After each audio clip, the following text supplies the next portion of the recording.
Okay, here we go. This is Garrett. Well, we've got to move. We ran out of money. We got into debt. And now we've got to sell our condo and move out of state. So we've hit the hard times. And if you're thinking, well, Garrett, don't worry, you'll sell your condo and have a lot of money.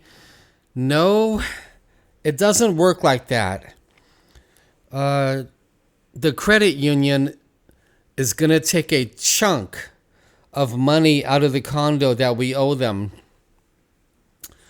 So the Lord, I believe, has been speaking to me in my heart that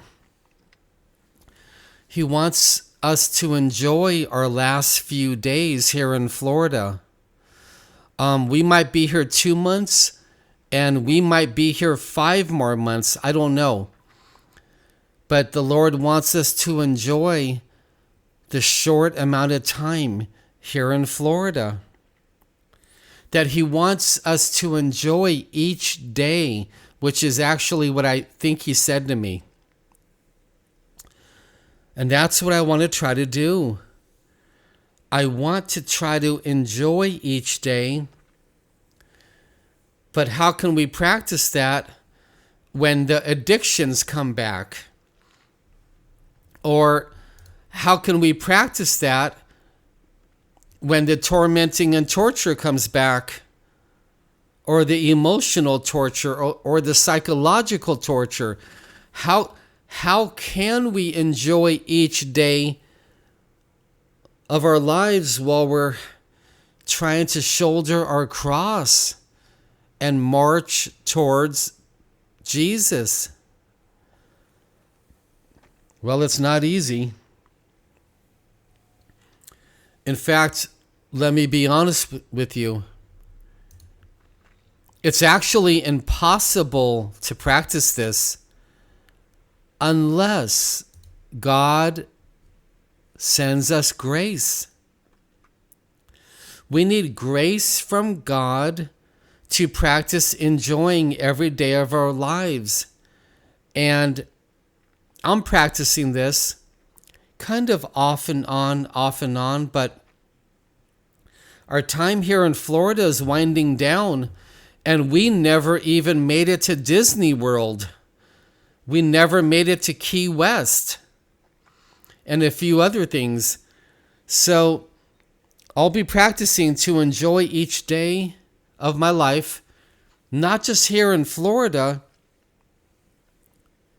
but the actual homework from the Lord is He wants us to practice enjoying each day of our lives, period. And that's the goal.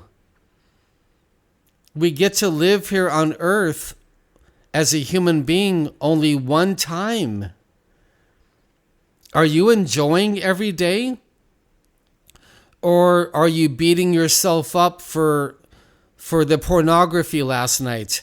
Or are you beating yourself up because you went back to smoking cigarettes last week after you were free for 3 years? You see, to be able to practice enjoying each day, we have to change the way we're thinking. We got to realize that God is using everything in our lives, everything, for our good.